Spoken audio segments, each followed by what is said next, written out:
You can now make online payments to Institute of Agro, Technology and Rural Science, University of Colombo via GovPay.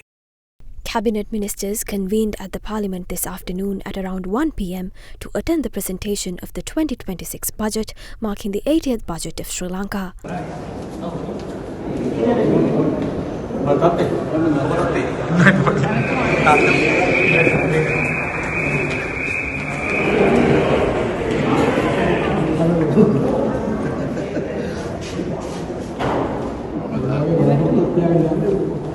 President Anura entered the Parliament at approximately 1:30 p.m. carrying the budget proposal.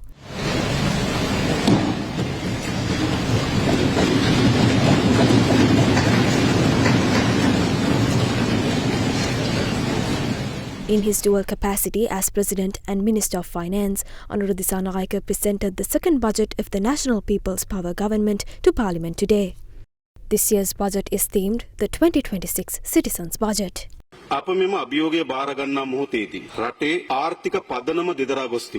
time we took on this challenge, the country's economic foundation had been shaken. The entire economy was facing a serious crisis due to decades of macroeconomic instability and fiscal imbalances, structural inefficiencies and governance weaknesses. This put our people under severe pressure. Therefore, from the moment we received our mandate, we initiated a wide-ranging reform process to stabilize the economy, ensure fiscal discipline, strengthen state institutions, put an end to corruption, increase transparency and ensure accountability to the people. I am pleased to inform this House today that these reforms have restored fiscal, macroeconomic and social stability within a short span of 1 year. The public does not need to have any doubts or concerns of the economy being unstable again. The economy grew by 4.8% in the first half of 2025, driven by strong growth across all sectors of the economy. This is well above the forecasts of multilateral organizations. The government anticipates to maintain inflation below 5%. The exchange rate remained stable and the external sector including imports and exports also strengthened despite global shocks. Gross official reserves have exceeded $6 billion, driven by strong exports, tourism and remittance inflows. By the end of this year, we aim to increase this amount to at least $7 billion. Government revenue is expected to reach 16% of GDP this year, the first time in nearly 2 decades since 2006. We also expect to record the highest primary surplus in history this year, significantly exceeding the target of 2.3% of GDP. Off the back of these developments, we have been able to build peaceful relations with international partners and build investor confidence like never before. Strengthening domestic revenue collection, digitizing revenue administration and streamlining public expenditure have enabled us to report a high primary surplus. The continuous increase in this primary surplus will contribute to a significant reduction in central government debt as a percentage of GDP from 114.2% in 2022 to 96.8% by 2026. Furthermore, central government debt as a percentage of GDP is expected to reach a level of about 87% by 2030. Therefore, the gates to overcoming the debt crisis have been opened wide. Sri Lanka's economic crisis was one that brewed for a very long time. The domino effect of the crisis led all sectors of the economy to turmoil without exception. The end result was that we were declared a bankrupt state by April 2022. This declaration of bankruptcy set our nation back by a decade, since forecasts indicate that it would take 10 years for us to make our way out of bankruptcy. Many believed that it would take until 2029 to reach the economy that existed in 2019. Notwithstanding those projections, we will be able to achieve pre-crisis economic levels by 2025. Our debt restructuring process is almost complete. Sri Lanka has put itself on a sustainable fiscal path and has further strengthened the confidence of domestic and international investors. As a result of this progress, international rating agencies such as Fitch Ratings, Moody's and S&P have upgraded the country's sovereign ratings to CCC+, CAA1 and CCC+, respectively. We anticipate to restructure the debt of Sri Lankan Airlines, which now stands at $210 million before December this year. We are currently establishing an investor-friendly environment while also experiencing a progress in investments. In 2023, foreign direct investments stood at $737 million. By 2024, this amount dropped to $614 million. However, by end September this year, the country received FDIs worth $823 million. With reference to the port city, we have approved projects worth $1.3 billion.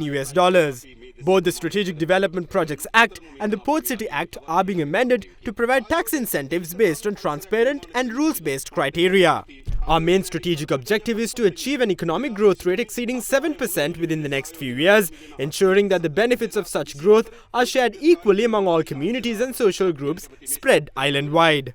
Efforts are being made to diversify exports, improve export competitiveness, connect with global value chains, capture new markets as well as expand the existing markets with the aim of enhancing the country's export growth in accordance with the National Export Development Plan 2025 to 2029. A committee of experts have been appointed to review existing trade agreements and to negotiate new free trade agreements to further expand our export markets. We also intend to introduce a new tariff policy to set up the necessary financial facilities for new goods and service exports and to establish a trade national single window. In 2022, the IMF stated that Sri Lanka's debt was unsustainable. Now we have implemented a definite plan to ensure Sri Lanka's debt sustainability. We will establish a public debt management office. As Sri Lanka's credit ratings have been upgraded, the government is moving systematically and steadily along a clear path to achieve debt sustainability, maintaining the gross financial requirement at a level below 13% of GDP in the medium term and annual central government foreign currency debt servicing at a level not exceeding 4.5% of GDP is a strategy to ensure debt sustainability.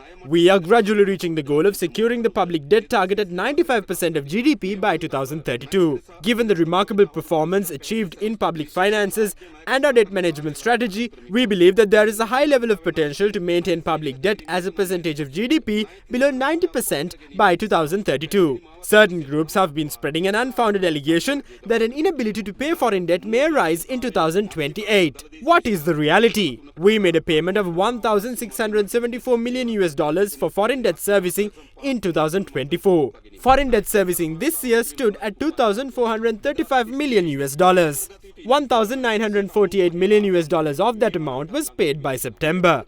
We are ready to pay another $487 million by 31st of December this year. Accordingly, the hike in foreign debt service payments in 2025 corresponds to an increase of $760 million compared to 2024. Foreign debt service payments in 2028 will amount only to $3,259 million. We will have the capacity to pay this amount. A portion of international sovereign bonds obtained by the government has been classified as governance-linked bonds. They should be repaid in 2034 and 2035. Creditors have agreed to provide relief in the debt restructuring process depending on the progress that Sri Lanka achieves on two indicators during the debt restructuring process. Accordingly, the government's revenue target for 2026 to 2027 should be maintained above 15.3% and 15.4% of GDP respectively, while the fiscal strategy should be announced within the stipulated time frame. If these targets are met, the creditors have agreed to provide a 0.75% reduction in the annual interest rate payable from 2028 to 2035. Accordingly, the government will receive a debt servicing benefit of $7.6 million per year. The government is working to achieve these economic targets. We will not abandon any one of these targets. We are systematically and efficiently increasing government revenue. The Inland Revenue Department is being modernized through the implementation of the RAMIS 3.0. We intend to increase state revenue to 20% of GDP in the long term. We further anticipate to gradually adjust the direct to indirect tax ratio from the existing 25 to 75 ratio to 40 to 60 ratio to ensure a more progressive and equitable tax system. We are implementing a number of tax reforms to reach this goal. We will maintain primary expenditure within the 13% limit and maintain public investment at a minimum of 4% of GDP to strengthen social safety nets of vulnerable communities in the country.